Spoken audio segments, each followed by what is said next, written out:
this video, blackjack expert Henry Tamburin, who is the publisher of the Blackjack Insider newsletter, as well as the author of 8 books on casino gambling, gives details on the 5 biggest myths in the game of blackjack. Now here's Henry Tamburin. The number 5 blackjack myth is that figure the dealer's hold card is a 10. And I see this all the time. You see a player with, say, a 12, and the dealer has a 2. The player makes the assumption that the dealer's hold card is a 10. And therefore, he's going to stand on his 12 because he doesn't want to risk busting. He'd rather the dealer take the bust card with his 12. But let's take a look at that whole concept of figuring the dealer has a 10 in the hole. If you look at a deck of cards, there's only 16 cards in the deck that have a value of 10. That's the 10, the jack, the queen, and the king. So you only have 30% of the deck that have a value of 10, and 70% of the cards are non-10. So it's much more likely that the dealer's hold card is a non-10 card than it is a 10. Now, the way you should play your hand is to use the basic playing strategy. And the basic playing strategy will take into consideration not only that the dealer has a 10 in the hole, but the dealer could have a 9, an 8, a 7, 6, and so on. And it averages all of those possibilities, and it comes up with this fact. The best strategy for your 12 against a dealer 2 is to hit. Therefore, you should never, ever figure the dealer for a 10 hole card. The 4th blackjack myth is, I'm due to win. Now, what do we mean by that?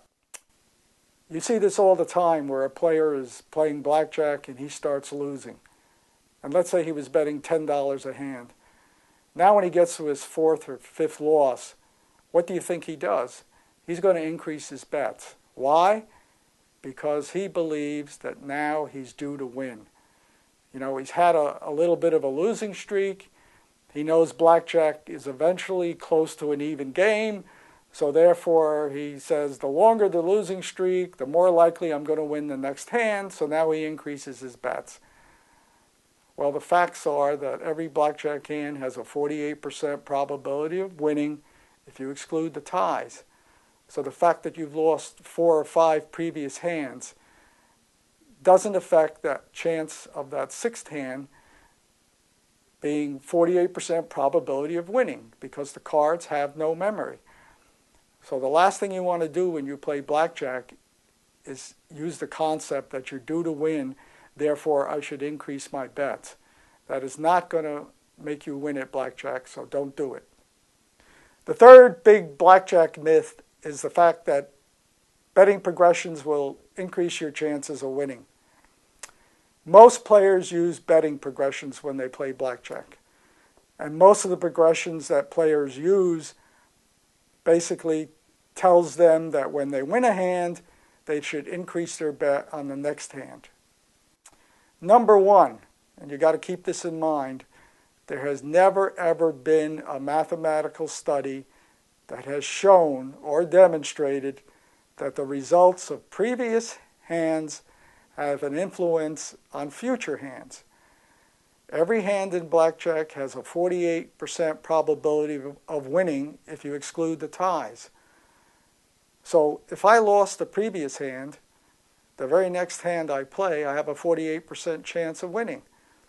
If I lost the previous 5 hands on that 6th hand, I still have a 48% probability of winning. The cards have no memory. The number 2 blackjack myth is that unskilled players will cause other players at the table to lose. Most players mistakenly believe that if one of their fellow players misplays his hand, that it's going to disrupt the flow of the cards, it's going to screw up what's going to happen to the dealer's hand, and it's going to adversely affect all of the players' outcomes. And it's true, if a player misplays his hand, it could affect the outcome of that round. But for every time that this misplayed hand causes players to lose, there will be an equal number of times when that misplayed hand is going to cause players to win. Unfortunately, players have this concept of selective memory. They'll only remember the times that they lose because somebody screwed up, but they won't remember the times when somebody does something bad at a table or misplays his hand and they win. I mean, when's the last time you saw a player congratulate another player when he misplays his hand because everybody won? It just doesn't happen. And let's think about it. Suppose that was true, that bad players can really affect an outcome of the round. So let's say you own a casino and you got 100 blackjack tables and you want to make a lot of money. So you decide to hire 100 people and you're going to pay them a salary to do only one thing, and that's to sit at the blackjack tables and to misplay their hands. Because the more they misplay them, the more money you're going to make. Well, obviously that's ludicrous, because if that was the case, every casino in Vegas 60 years ago would have been doing this, and they don't. The number one biggest blackjack myth is when a player takes even money. When you're dealt a blackjack and the dealer has an ace, the dealer's going to ask you if you want even money. And most casino bosses will tell a player that the even money bet is a bet on a blackjack table that you cannot lose. And what he's saying is correct, but he only tells you half of the story. And I'm going to tell you the rest of the story. It's true, when you take even money, the dealer's going to give you a 1 times payoff for the bet that you make on the hand. So if you bet $10, you're going to win $10. However, the value of that even money bet that you just took is 1 times your bet. Keep that in mind now, 1 times your bet. Let's look at what the value of the blackjack hand is if you refuse the even money bet. And there's 2 scenarios that could happen. One is good and one is bad. The first scenario, which is the good one, occurs 69% of the time, and that is when the dealer does not have the 10 in the hole. Therefore, she doesn't have a blackjack. And if she doesn't have a blackjack and you're sitting there with a blackjack, you're going to get paid 1.5 times your bet. So a $10 bet, for example, would get paid at $15. The second scenario, which fortunately only occurs 31% of the time, is when the dealer has the blackjack. If the dealer has a blackjack and you're sitting with a blackjack, well, you're out of luck now, and that's a push or a tie, and you don't win anything. So we have to average those 2 scenarios. The one where you get paid 1.5 times your bet, 69% of the time, versus the 31% you get nothing.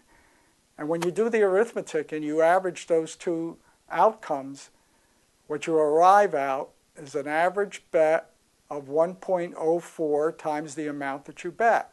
That's the value of that blackjack hand if you refuse the even money. So take a look at the 2 possibilities. You take even money and your value is 1 times your bet.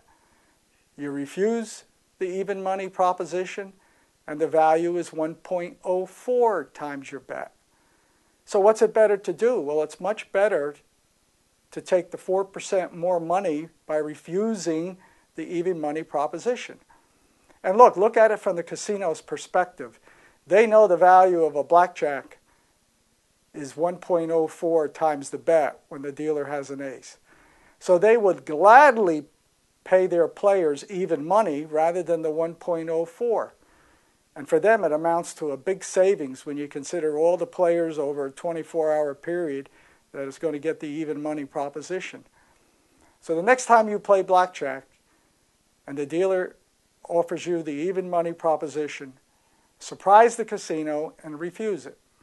If you want to learn more about me and my books and newsletter, you can either go to my website, www.smartgaming.com, or www.bjinsider.com.